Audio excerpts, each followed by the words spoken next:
ఈ కార్యక్రమాన్ని మీకు సమర్పిస్తున్న వారు బయోఫ్యాక్టర్ వారి జీవం అత్యుత్తమ జీవన ఎరువుల సమాహారం. నమస్తే. బయోఫ్యాక్టర్ సమర్పించు నేలతల్లి కార్యక్రమానికి స్వాగతం. రైతు సోదరులకు శుభోదయం. శుభోదయం వేళ రైతులు ఆశలు చిగురించేలా, వారు ఆర్థిక ప్రగతిని సాధించేలా అభ్యుదయ రైతుల అనుభవాలతో పాటు సాగుదారుల విజయగాథలను మీకందించే ప్రయత్నం చేస్తుంది మీ నేలతల్లి కార్యక్రమం. ఇవాల్టి కార్యక్రమంలో ఉపాధ్యాయ వృత్తిని వీడి వ్యవసాయం మీద మక్కువతో 15 ఎకరాల్లో ప్రయోగాత్మకంగా పామాయిల్ను సాగు చేస్తూ ఆదర్శంగా నిలుస్తున్న చిత్తూరు జిల్లాకు చెందిన బత్తిరెడ్డి సాగు అనుభవాలను తెలుసుకుందాం పదండి.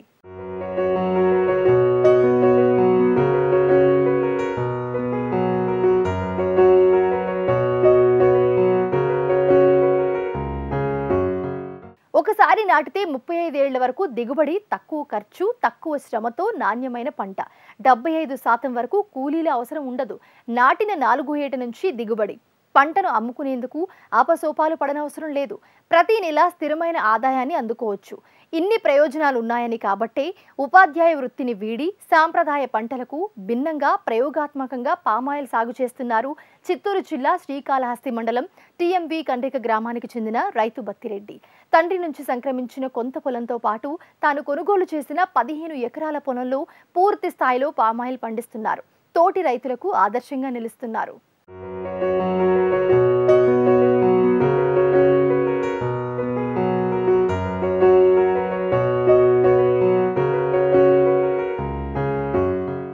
మా ఫాదర్స్ నుండి సంక్రమించిన దాంతో కూడా నేను కొన్నదాంతో కూడా నాకు మొత్తం 15 ఎకరాలు మాగాణి ఉంది.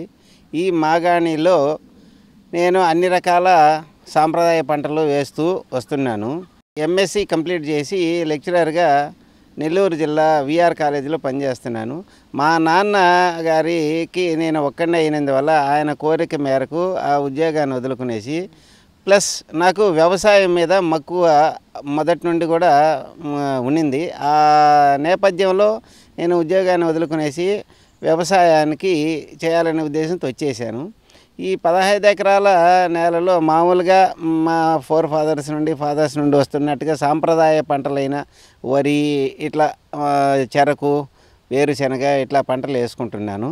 తర్వాత సాంప్రదాయేతర పంటగా వేయాలని పత్తిని పొదలకూరు నుండి విత్తనాలు తెప్పించుకునేసి పత్తిని కూడా వేసి పండించి, ఇక్కడ మార్కెట్ పత్తికి లేదు కాబట్టి పొదలకూరుకే తీసుకెళ్ళి మార్కెట్ చేసుకొని చేశాను. ఆ నేపథ్యంలో ఈ సాంప్రదాయ పంటలకి మనం మార్కెట్ చేసుకోవాల్సి వస్తున్నది. తర్వాత గిట్టుబాటు ధర లేని సమయంలో ఈ గాద్రేజ్ కంపెనీ వాళ్ళు నన్ను వచ్చి ఈ విధంగా పామాయిల్ వేయాలి సార్ అనేసి రిక్వెస్ట్ చేసినప్పుడు నాకు దీని మీద ముందుగా అవగాహన ఉండింది.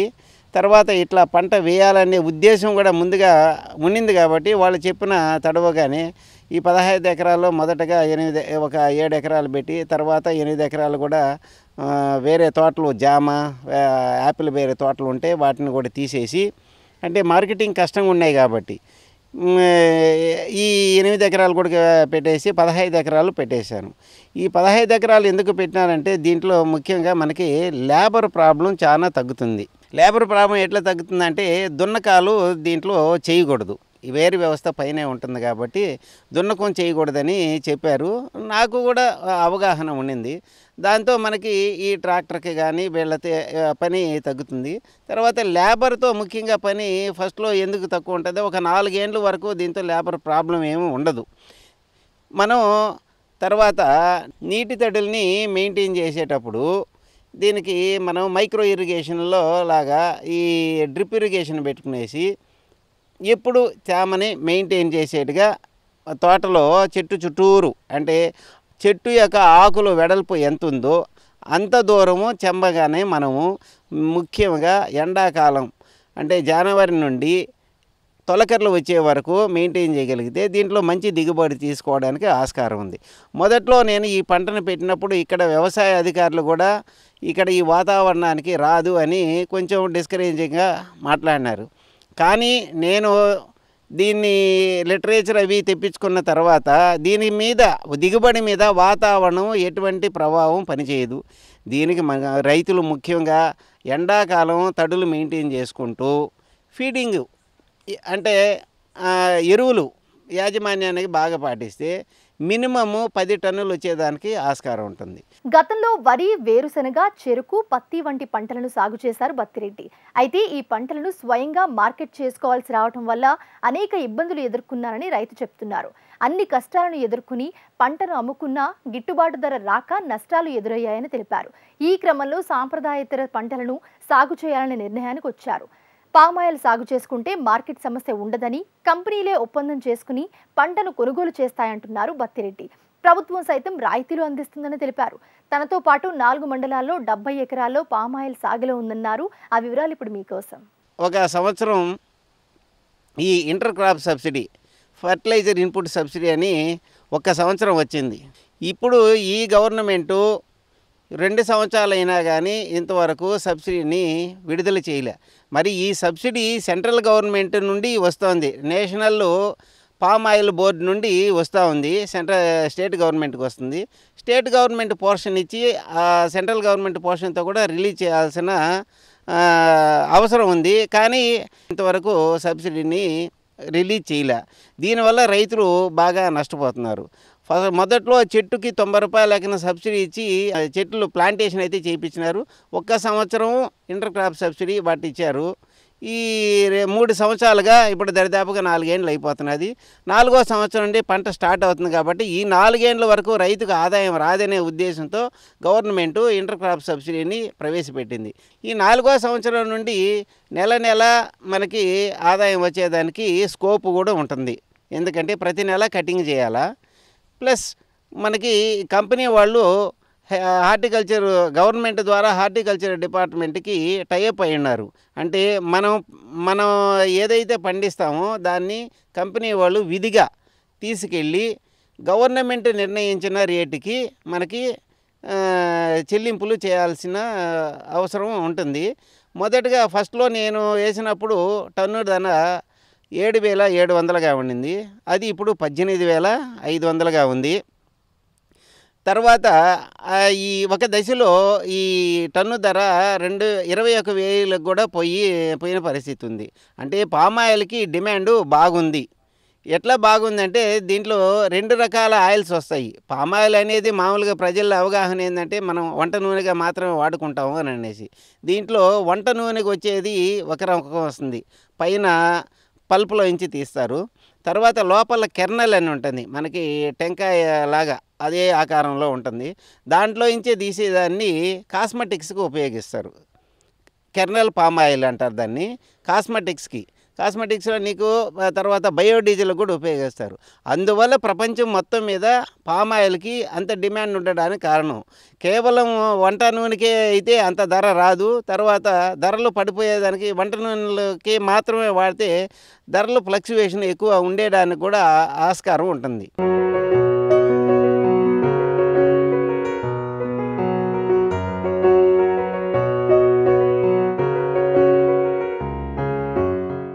పామాయిల్ గెలల దిగుబడి మీద వాతావరణ ప్రభావం ఏం ఉండదని రైతు స్పష్టం చేస్తున్నారు. వాతావరణ సమతుల్యం దెబ్బతిన్నదంటున్నారు. వేసవి కాలంలో నీటి తడులను అందిస్తూ సరైన ఎరువుల యాజమాన్యం పాటిస్తే ఎకరాకు 10 టన్నుల వరకు దిగుబడి వస్తుందంటున్నారు. జనవరి నెల నుంచి తొలకరి వచ్చే వరకు నేలలో తేమ ఉండే విధంగా జాగ్రత్తగా పంటను గమనిస్తూ ఉండాలని సూచిస్తున్నారు. నిర్లక్ష్యం వహిస్తే చెట్టు ఎదుగుతుందే కానీ దిగుబడి తగ్గుతుందంటున్నారు. పెద్ద మొత్తంలో నీరు అవసరం లేకున్నా డ్రిప్ ద్వారా నీరు అందిస్తే సరిపోతుందని తెలిపారు.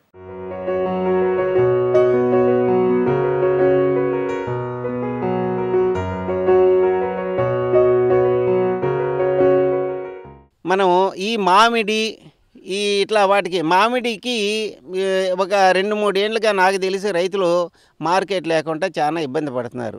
ప్రాసెసింగ్ ప్లాంట్లు ఉన్నా కానీ మామిడి ప్రాసెసింగ్ ప్లాంట్లు గవర్నమెంట్ వాళ్ళ మీద ఒత్తిడి తెచ్చి గిట్టుబాటు కల్పించడంలో విఫలమవుతున్నాయి. అదే పరిస్థితి దీనికైతే రాదు. కాబట్టి ఈ ఉద్యాన శాఖ వారు గాదిరాజ్ కంపెనీతో ఇంకా బాగా బలపరిచి దాన్ని చిత్తూరు జిల్లాలో ఎక్కువ రైతులు దీన్ని పండించి దీని ద్వారా లబ్ధి పొందేదానికి ఆస్కారం ఉంది. కాబట్టి హార్టికల్చర్ డిపార్ట్మెంట్ ఉద్యాన శాఖ అధికారులకు కూడా నేను విన్నవిస్తున్నాను. దీన్ని బాగా రైతుల్లోకి తీసుకెళ్ళి ఎక్కువ మంది రైతులు ఈ పంటను పండించి లబ్ధి పొందేదానికి సహాయం చేయాల్సిందిగా కోరుచున్నాను. సబ్సిడీలు ఇప్పుడు సెంట్రల్ గవర్నమెంట్ కూడా అంటే ఎకరాకి సుమారు 12,000 సబ్సిడీ ప్రతి సంవత్సరం 4 ఏళ్ళు ఇచ్చేదానికి ఈ మధ్యనే సెంట్రల్ గవర్నమెంటు కేంద్ర ప్రభుత్వం 11,400 కోట్లని కేటాయించి పామాయిల్ని దేశంలో పెంచి దిగుమతుల ద్వారా గవర్నమెంటు నష్టపోతున్న లక్షల కోట్ల డబ్బుల్ని ఆదాయం చేసుకోవడానికి మన దేశంలోనే స్వయం సమృద్ధిగా ఈ పామాయిల్ని పండించాలనే ఉద్దేశంతో కేంద్ర ప్రభుత్వం ఈ మధ్యనే 11,400 కోట్లని కేటాయించినది. హార్టికల్చర్ డిపార్ట్మెంట్ వాళ్ళు ఈ సదావకాశాన్ని రైతులకు కల్పిస్తూ ఎక్కువ మంది రైతులు దీని ద్వారా లబ్ధి పొందేటట్లు ఈ చూడాల్సిన బాధ్యత వాళ్ళ మీద కూడా ఉంది. పామాయిల్ ఒకసారి నాటితే 35 ఏళ్ల వరకు దిగుబడిని అందిస్తోంది. అయితే ఈ 35 ఏళ్లు రసాయనాలను వాడటం వల్ల నేల భౌతిక స్వరూపం మారిపోతుందని గ్రహించి పూర్తి ప్రకృతి విధానంలోని పామాయిల్ను సాగు చేస్తున్నారు బక్కిరెడ్డి. పాలేకర్ సూచించిన పద్ధతుల్లోనే పంటను పెంచుతున్నారు. ప్రస్తుతం పంట వయస్సు 3 ఏళ్లు. వచ్చే ఏడాది నుంచి దిగుబడి అంది వస్తుందని రైతు చెప్తున్నారు. 4వ ఏటలో ప్రతి నెల గెలల దిగుబడి వస్తుందని, 5వ ఏట నుంచి ప్రతి 15 రోజులకు పంట కోతకొస్తుందని తెలిపారు. ప్రస్తుతం మార్కెట్లో టన్ను పామాయిల్ గెలల ధర 18,000 వరకు ఉందని, ఎకరాకు 10 టన్నుల దిగుబడి వచ్చినా ప్రతి నెల రైతుకు నికరంగా ₹1,00,000 వరకు ఆదాయం పొందవచ్చని చెప్తున్నారు.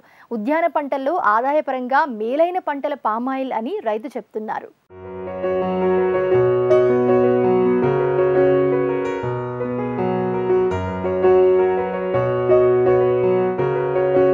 సస్టైనబుల్ గ్రోత్ కింద మామూలుగా ఎరువు వేయకుండా మాగాణి పొలాలలో అయితే ఎరువులు వేయకుండా కూడా దెబ్బెరువు న్యాచురల్ ఫార్మింగ్తోనే చేసుకోవడానికి వీలుంది. ఎందుకంటే దీన్ని ప్రకృతి వ్యవసాయంలో పెంచచ్చు అనే దానికి ఉదాహరణ నా పొలమే. నేను ఇప్పుడు ప్రకృతి వ్యవసాయంలోనే చేస్తున్నాను. కెమికల్ ఫర్టిలైజర్స్ ఏమీ వేయకుండానే దెబ్బెరువు, తర్వాత మామూలుగా కుళ్ళిన ఎరువు, చెత్త చెదారం వేసుకుంటూ దీంతోనే ఇప్పుడు ఈ తోటని పెంచున్నాను. కాబట్టి మాగాణి పొలాల్లో అయితే ప్రకృతి వ్యవసాయం చేసేదానికి చాలా అనుకూలంగా ఉంటుంది. ఈ ప్రకృతి వ్యవసాయం ఎందుకు చేయాలంటే ఈ మొక్క నాటిన 35 ఏళ్ళ వరకు మనకి దిగుబడి వస్తూ ఉంటుంది.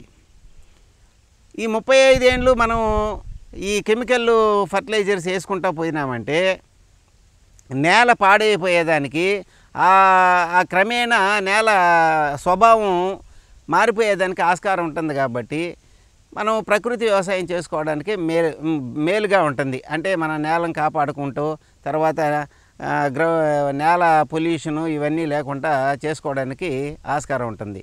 ఇది 4వ సంవత్సరం నుండి దిగుబడి స్టార్ట్ అవుతుంది. ప్రతి నెల మనకి దిగుబడి రైతుకి సంవత్సరం పొడుగుకు వస్తూ ఉంటుంది. 5వ సంవత్సరం నుండి 15 రోజులకు ఒకసారి మనం గెలల్ని కోసుకోవాల్సి వస్తుంది. అంటే 15 రోజులకి ఒకసారి మనకి రైతుకి దిగుబడి వచ్చి డబ్బులు వచ్చేదానికి ఆస్కారం ఉంటుంది. కాబట్టి ఇది రైతుకి ఎంతో అనుకూలం. దీని యొక్క గెల టన్నుల ధర అంటే నేను 2017-18 ఆర్థిక సంవత్సరంలో మొదటగా నాటాను. మొదటగా 7 ఎకరాలు నాటి తర్వాత ఉన్న 8 ఎకరాలతో కూడా కలిపి మొత్తం 15 ఎకరాలు దీన్ని నాటేశాను. దీని యొక్క గెల టన్నుల ధర 18,500 కాడ ట్రేడ్ అవుతూ ఉంది. కాబట్టి ఈ లెక్కన ఎత్తుకుంటే ఒక ఎకరాకి 10 టన్నులు మినిమం లేదు 8 టన్నులు ఎత్తుకున్నా నికర ఆదాయం ₹1,00,000 వచ్చేదానికి రైతుకి, అది కూడా నెల ఆదాయం వచ్చేదానికి ఆస్కారం ఉంటుంది. కాబట్టి దీన్ని హార్టికల్చర్ డిపార్ట్మెంట్ వాళ్ళు కూడా కొంచెం శ్రద్ధ చూపించి రైతులకి అవగాహన కల్పించి ఎక్కువ రైతులు ఈ మామిడి వీటికంటే కూడా హార్టికల్చర్లో ఇది మేలు అవుతుంది.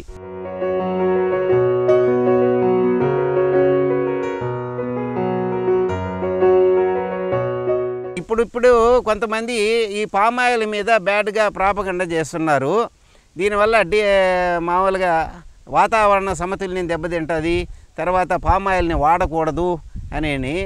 వాతావరణ సమతుల్యం దెబ్బతినేదానికి మలేషియా, థాయిలాండ్లో ఏంటంటే అక్కడ ఫారెస్ట్లని నరికి ఆయిల్ పామ్ని చేస్తారు. అక్కడ వాతావరణం సమతుల్యత దెబ్బతినేదానికి ఆస్కారం ఉంటుంది. అదే మన ఇండియాలో అంత అవసరం లే. ఉన్న పొలంలోనే కొంత పర్సంటేజ్ని మనం ఆయిల్ పాము సస్టైనబుల్ గ్రోత్ కింద చేసుకోవడానికి ఎంతో ఆస్కారం ఉంది. ఈశాన్య రాష్ట్రాల్లో అయితే ఈ ఇంటర్ క్రాప్గా ఉన్న కాఫీ ఈ టీ తోటల్లో పెట్టుకోవడానికి ఇంటర్ క్రాప్గా అవి పాటికి అవి ఉంటుంది. ఇది మామూలుగా పోతూ ఉంటాయి, పెరిగిపోతూ ఉంటాయి. ఏ పంటకి ఇబ్బంది లేకుండా ఉంటుంది. కాబట్టి మన ఇండియాలో ఈ సస్టైనబుల్ గ్రోత్కి పామాయిల్ని పెంచుకోవడానికి చాలా స్కోపు ఉంది. ఆ మేరకు ఈ ప్రధాని మోడీ గారు కూడా మొన్న 11,400 కోట్లు దీనికి కేటాయించి సబ్సిడీల కింద పామాయిల్ని ప్రోత్సహించడానికి తీసుకున్నది. ఇది మంచి చర్యగానే నేను భావిస్తున్నాను.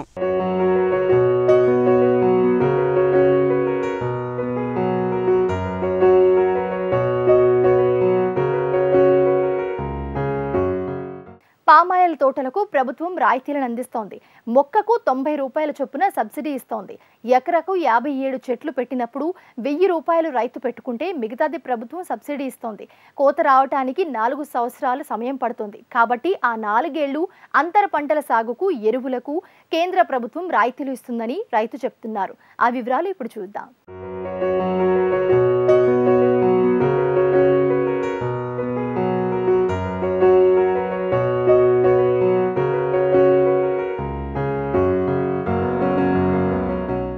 మన చిత్తూరు జిల్లాలో సర్వే చేసి ఈ చిత్తూరు జిల్లాలో ఒక 4 మండలాలని ఎంపిక చేసి శ్రీకాళహస్తి మండలం, కేవీపురం మండలం, నగరి, విజయపురం మండలం ఈ 4 మండలాలని పొటెన్షియల్ మండలాలుగా సెలెక్ట్ చేసి గోద్రేజ్ కంపెనీకి టైఅప్ చేసి పామాయిల్ గెలల్ని వెనక్కి తీసుకునేట్టుగా వాళ్ళతో అగ్రిమెంట్ కుదుర్చుకొని హార్టికల్చర్ డిపార్ట్మెంట్ ద్వారా మన జిల్లాలోకి ఎంటర్ అయినారు. అంతకుముందు నేను ఈ సాంప్రదాయ పంటలైన వరి, వేరుశనగ, చెరకు, పత్తి కూడా ఇలాంటి పంటలంతా వేసి అన్నిటినీ పండించగలిగాను ఈ పొలంలో. కానీ ఈ సాంప్రదాయేతరమైన పంట మనకి పామాయిల్ వేయాలని నాకు ఎందుకు వచ్చిందంటే, మిగతా పంటలు ఇప్పుడు సాంప్రదాయ పంటలైన నేను ముందుకు వివరించిన పంటలకి మనం మార్కెట్ చేసుకోవాలా, లేదు గవర్నమెంటు ప్యాడీని అయితే ప్రొక్యూర్మెంట్ చేసుకుంటుంది. కాబట్టి కొంతవరకు మేలు. మిగతా పంటలకి మనం మార్కెట్ చేసుకోవాల్సి వస్తున్నది. ఆ నేపథ్యంలో వాటికి గిట్టుబాటు ధర కూడా వచ్చేది సాధ్యం కాని పరిస్థితుల్లో గవర్నమెంటు టైఅప్ వేస్తుంది, సబ్సిడీలు ఇస్తుంది అని చెప్పినప్పుడు వెంటనే నేను ఈ పామాయిల్ తోటని పెంచడానికి సిద్ధపడినా. సిద్ధపడినప్పుడు ఈ పామాయిల్ తోటలో ముఖ్యంగా ఈ విధంగా గెలలు, పామాయిల్ గెలలు ఈ విధంగా ఉంటాయి. ఇవి కోతకు వచ్చిన దశ, ఇవి వచ్చి కోతకు ముందు ఉన్న దశ, ఇవి వచ్చి కోతకు ముందు ఉన్న దశ, ఇవి కోతకు వచ్చిన దశ. ఇప్పుడు మామూలుగా ఏం చేస్తామంటే, నేను ఇంతకుముందు ఈ ఇంప్లిమెంట్ ఒకటి ఉంది, ఆ ఇంప్లిమెంట్ ప్రకారం ఆ ఇంప్లిమెంట్తో ఈ మట్టని కట్ చేసిన తర్వాత ఈ గెలని కట్ చేసి తీసుకురావాలి. ఈ గెలల్ని ఈ విధంగా మనం సేకరించిన గెలల్ని ఒక దగ్గరికి చేర్చుకున్న తర్వాత కంపెనీ వాళ్ళ వెహికల్ వస్తుంది. ఆ వెహికల్లోకి వాళ్ళే లోడ్ చేసుకునేసి వాటిని తీసుకెళ్తారు. ఈ అగ్రిమెంటు ఉండేదాని వల్ల, టైఅప్ ఉండేదాని వల్ల మనం మార్కెటింగ్ ఇబ్బంది నుండి రైతు బయటపడేదానికి ఆస్కారం ఉంటుందనే ఉద్దేశంతో ఈ పామాయిల్ తోటని పెంచేదానికి సిద్ధపడిన. నాతో పాటు ఈ విధంగా 4 మండలాల్లో కూడా రైతులు సుమారు ఒక 70 ఎకరాల్లో వేసి ఉన్నారు. దీనికి ఎండాకాలం ప్రముఖంగా జనవరి నుండి తొలకరలు వచ్చే వరకు మనం నీటి తడుల్ని ప్రథమంగా ముఖ్యంగా మెయింటెనెన్స్ కింద వాటిని మెయింటైన్ చేస్తేనే, ఏది తడుల్ని చెమ్మని మెయింటైన్ చేస్తేనే మనకి మంచి ఈల్డింగ్ వచ్చేదానికి ఆస్కారం ఉంటుంది. లేని పక్షంలో చెట్టేమో చనిపోదు, కానీ దిగుబడి తగ్గుతుంది. కాబట్టి ముఖ్యంగా పామాయిల్ వేయాలనుకున్న రైతులు ఎండాకాలం కొంత నీళ్లు ఉండేట్టుగా, అంటే ఫ్లడ్ ఇరిగేషన్ అవసరం లేదు, డ్రిప్ ఇరిగేషన్కి సరిపోయేంత నీళ్లు ఉంటే చెమ్మ చేసుకుంటూ ఉంటే మనకి దిగుబడి తగ్గకుండా మంచి ఈల్డింగ్ వచ్చేదానికి ఆస్కారం ఉంటుంది. నేనైతే మామూలుగా ఈ తోటలకి, పామాయిల్ తోటలకి గవర్నమెంటు అప్పుడు ఇస్తున్న సబ్సిడీ మొక్కకి 90 రూపాయలు లెక్కన ఇస్తూ ఉండింది. ఇప్పుడు కూడా ఆ 90 రూపాయలే సబ్సిడీ ఇస్తూ ఉంది. ఆ విధంగా ఒక ఎకరాకి 57 చెట్లు పట్టినప్పుడు ఒక 1000 రూపాయలు 1500 మనం భరించినప్పుడు మిగతా అది గవర్నమెంట్ నుండి సబ్సిడీ వస్తుంది. తర్వాత ఈ కోత దశకి మనకి రైతుకి ఎప్పుడు వస్తుందంటే సుమారు 4 సంవత్సరాలు పడుతుంది. 4వ సంవత్సరం నుండి దిగుబడి స్టార్ట్ అవుతుంది. ఫ్యాక్టరీ వాళ్ళు తీసుకెళ్తారు. అప్పటిదాకా గవర్నమెంట్ 4 ఏండ్లు మనకి fertilizer input subsidy, inter crop subsidy ఇవి రెండు కలిపి ఎకరాకి 4500 లెక్కన మామూలుగా ఇస్తారని ఫస్ట్లో చెప్పారు. దాన్ని ఇప్పుడు సెంట్రల్ గవర్నమెంటు ఆ సబ్సిడీని 12,000కి ఎకరాకి వచ్చేట్లుగా సెంట్రల్ గవర్నమెంటు ఇప్పుడు కొత్తగా మొన్న జీవో పాస్ చేసి పామ్ ఆయిల్ని దేశంలో పెంచాలనే ఉద్దేశంతో సబ్సిడీని పెంచి చేస్తూ ఉంది.